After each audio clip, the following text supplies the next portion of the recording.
الحمدللہ رب العالمین والعاقبۃ للمتقین والصلاۃ والسلام علی رسولہ الکریم اما بعد۔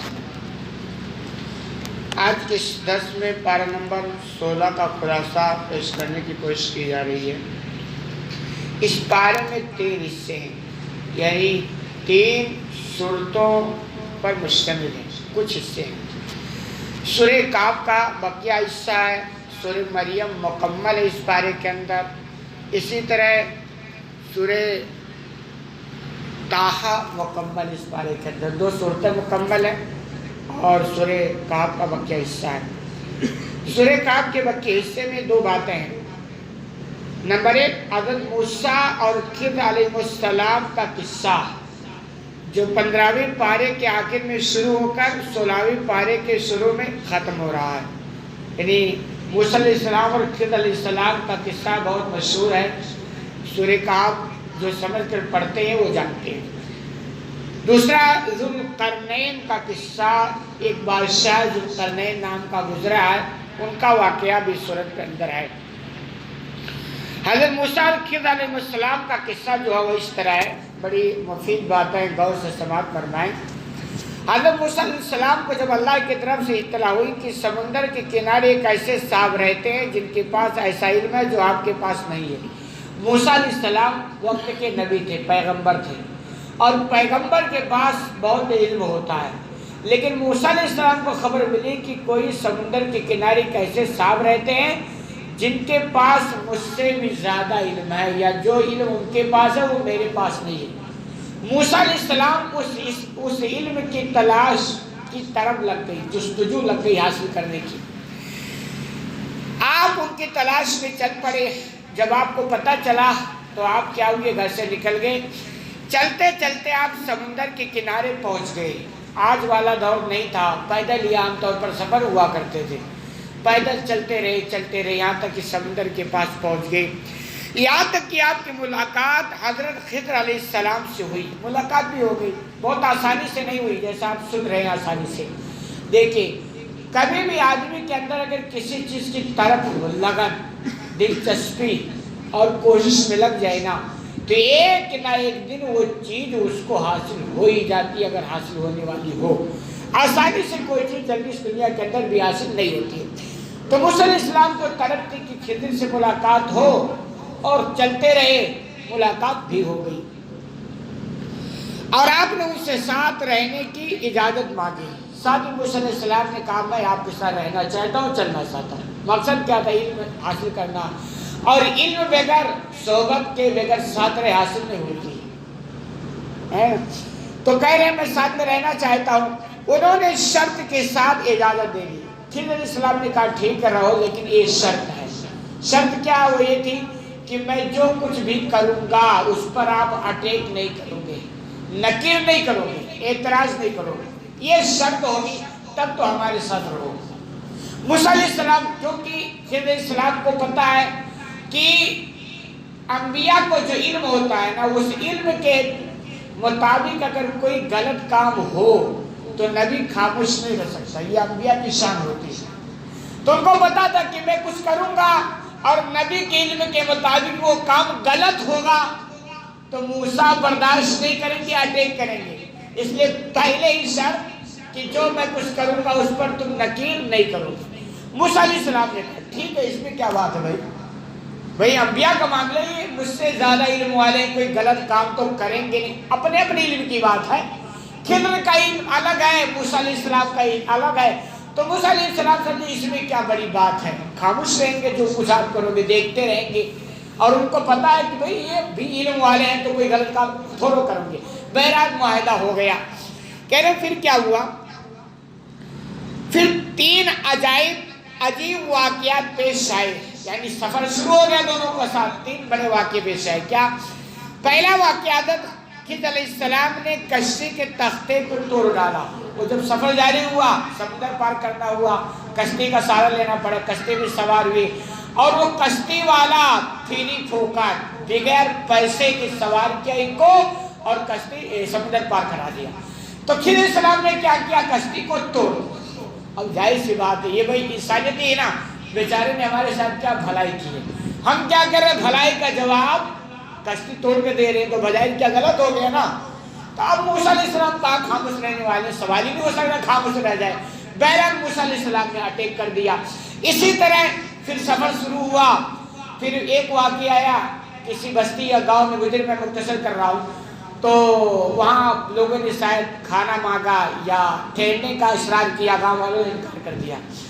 گاؤں والوں نے انکار کر دیا، تو جب گاؤں والوں نے انکار کر دیا تو ایسا یعنی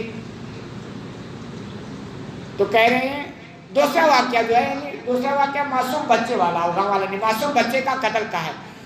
دوسرا واقعہ ہے کہ بچے کو انہوں نے قتل کر ڈالا۔ اب جب بچے کو قتل کیا تو بھی ظاہر سی بات میں موسیٰ علیہ السلام کو برداشت نہیں ہوا اور وہاں بھی وہ اٹیک کر دیے۔ تیسرا واقعہ ایک ایسے میں گاؤں میں گزر ہوئی جو دیوار کی تعمیر شروع کر دی۔ وہاں گئے تو وہاں ایک دیوار پہ گر رہی تھی، اور وہ گاؤں والوں کو واقعی میں ان لوگوں نے مہمان نوازی نہیں کی، یعنی تعاون دینے سے منع کر دیا۔ تو اس گاؤں میں دیوار گر رہی تھی، تو دیوار کو انہوں نے تعمیر کرنا شروع کر دیا۔ تو یہ تینوں کام بڑے عجیب ہوئے۔ کشتی والوں نے بھلائی کی تو کشتی انہوں نے توڑ دیا، اور ایک بچہ، معصوم بچہ جس کی کوئی غلطی نہیں، اس کو انہوں نے مار دیا۔ تیسرا، جس گاؤں میں انہوں نے ٹھہرنے کے لیے کھانے کا سوال کیا، گاؤں نے کیا، تو اس گاؤں کے ساتھ مہربانی ہوگی، کوئی دیوار گر رہی تھی اس دیوار کو انہوں نے ٹھیک کر دیا یا تعمیر کا کام کر دیا۔ لیکن ان تینوں پر موسیٰ علیہ السلام نے اعتراض جڑ دیا کہ کمال کی بات ہے، جہاں اچھائی وہاں آپ نے تو برائی کر دیا، اور جہاں برائی وہاں آپ نے اچھائی کر دیا۔ تو موسیٰ علیہ السلام نے کہا آگے ہمارا سفر آپ کے ساتھ جاری نہیں ہوگا، ہم نے پہلے کہا تھا اٹیک نہیں کرو گے، آپ نے اٹیک کیا، اور اس لیے اب یہیں سے ہمارا اور تمہارا جدائی ہے۔ تو کہا ٹھیک ہے، وہ واقعہ تو بتاؤ جو آپ نے تین بڑے عجیب کارنامے کیے۔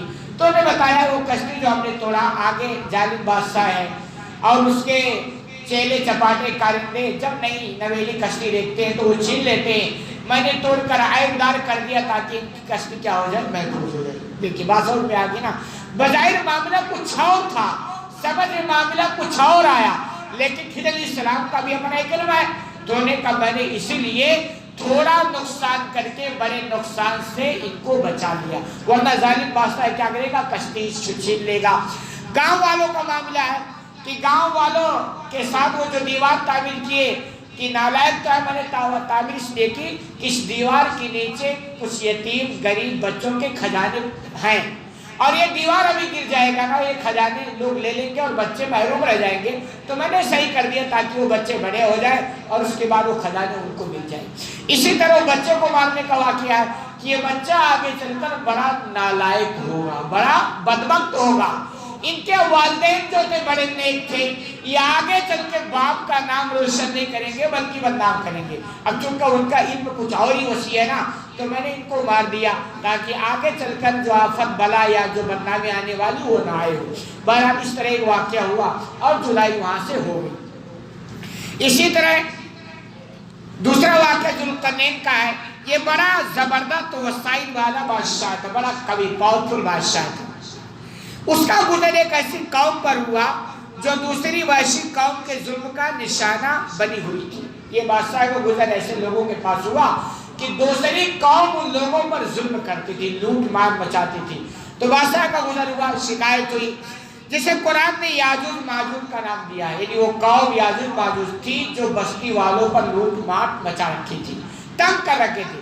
بادشاہ کا گزر ہوا، ان کو معلوم ہوا، تو انہوں نے یاجوج ماجوج پر ایسی دیوار چن دی جو اب وہ قرب قیامت میں ہی ظاہر ہوگی، یعنی ایسی دیوار انہوں نے اللہ کی مہربانی سے سب ہوا چن دیے کہ وہ دیوار نہ وہ توڑ سکتے نہ پھاڑ سکتے، اور قیامت تک کے لیے اللہ نے انہیں محفوظ کر دیا۔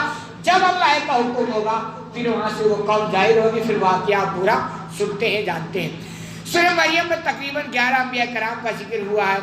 اسی طرح سورہ طٰہٰ میں 3 باتیں، تسلی رسول کو تسلی دی گئی ہے، حضرت موسیٰ علیہ السلام کا بھی قصہ ہے، حضرت آدم علیہ السلام کا قصہ ہے۔ تسلی رسول اس طرح ہے کہ نبی کریم صلی اللہ علیہ وسلم قرآن کی تلاوت اور دعوت دونوں میں بے پناہ مشقت اٹھاتے تھے، دونوں کا، دعوت کا کام اور رات کی تنہائی میں تلاوت کا کام۔ اب لمبے لمبے قیام کرتے نا، تہجد کی نماز میں کھڑے ہوتے تھے تو بڑے قیام کیا کرتے تھے۔ کیوں؟ انبیاء کی زندگی آپ دیکھیں، ایک دائی ہوتا ہے، اور دائی کے لیے بہت ضروری ہو کہ جب ساری دنیا سوئے تو اٹھ کر کے وہ اللہ کو یاد کرے، تب جا کر کے دعوت کے کام میں نکھار پیدا ہوتا اور دعوت میں اثر اندازی پیدا ہوتی ہے۔ تو ایسے ہی آپ سے رات کو لمبے قیام کرتے ہیں، یہ بھی مشقت کا کام، دن میں مطلب دھوپ تکلیف سب کچھ قربان برداشت کرتے اور لوگوں کو دعوت کا کام پہنچاتے تھے، لیکن نتیجہ جو نکلنا چاہیے تو وہ نکل نہیں رہا تھا۔ پھر آپ نے کو اللہ نے تسلی دی کہ ایسا نہ کریں، اتنا ہی بوجھ برداشت کریں جتنا آپ برداشت کر لے جائیں، اٹھائیں جتنا آپ برداشت کر لے جائیں۔ اسی طرح موسیٰ علیہ السلام کا قصہ ہے، حضرت موسیٰ علیہ السلام کے جو حالات اس سورہ میں بیان کیے ان کے ذہن نشین کرنے کے چند عنوان قائم کیا جا سکتے ہیں۔ نمبر 1 یعنی اللہ باری تعالیٰ کے شرف کلامی، ہم کلامی موسیٰ علیہ السلام کے مقام میں ملا کہ موسیٰ علیہ السلام سے اللہ نے اسی زمین پر، اسی روئے زمین پر ہم کلامی کی، یعنی بات چیت کی۔ اسی لیے آپ سنتے ہیں موسیٰ کلیم اللہ، یہ موسیٰ وہ پیغمبر ہیں جنہوں نے اس دنیا کے اندر بھی اللہ سے کلام کیا، بات چیت کی، یہ سب کسی کو نہیں ملا۔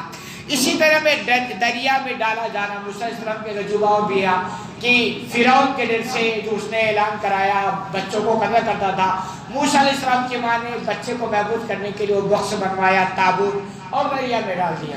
دریا میں ڈالنے کا مطلب یہ کہ بچنے کا کوئی چانس نہیں، لیکن موسیٰ علیہ السلام کو جو اللہ کو بچانا تھا نا، تو اللہ نے بچایا۔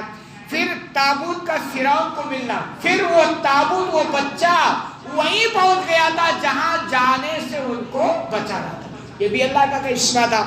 کہہ رہے پوری عزت و احترام کے ساری ذات کے لیے حقیقی والدہ کی طرف لوٹا دینا، پھر اللہ کا کرم یہ دیکھیں، پھر اسی ماں کے پاس، اسی بچے کو اسی ماں کے پاس جہاں سے جدائی ہوتی بڑی عزت و احترام کے ساتھ پہنچا دیا اللہ نے۔ ایسے حالات بڑھتے چلے گئے۔ آپ سے ایک قبطی کا قتل ہو جانا، نہ دانستہ میں آپ نے ایک آدمی کو قتل کر دیا تھا قبطی کا، لیکن اللہ نے ابو کے ساتھ سے بچا بھی لیا تھا۔ آپ کئی سال مدین میں رہے، آپ موسیٰ علیہ السلام مصر چھوڑ کے چلے گئے تھے، مدین میں کئی سال وہاں رہے۔ پھر اللہ کی طرف سے آپ کو اور آپ کے بھائی حضرت ہارون علیہ السلام کو فرعون کے پاس جانے کا حکم ملا، یعنی پھر حکم ہوا کہ جاؤ فرعون کے پاس، چنانچہ یہ دونوں آئے، پھر وہ واقعہ ہوا، مقابلہ بھی ہوا، جادوگروں کا واقعہ، پھر جادوگر ایمان بھی لے، ساری چیزیں آپ سنتے ہیں جانتے ہیں، سارے واقعات ہو گئے۔ اس طرح حضرت آدم علیہ السلام کا قصہ ہے کیا، اللہ نے حضرت علیہ السلام کو پیدا فرما کر مسجود ملائکہ بنایا، یعنی فرشتوں سے سجدہ کرایا، سب فرشتوں نے سجدہ کیا مگر شیطان نے سجدہ کرنے سے انکار کر دیا۔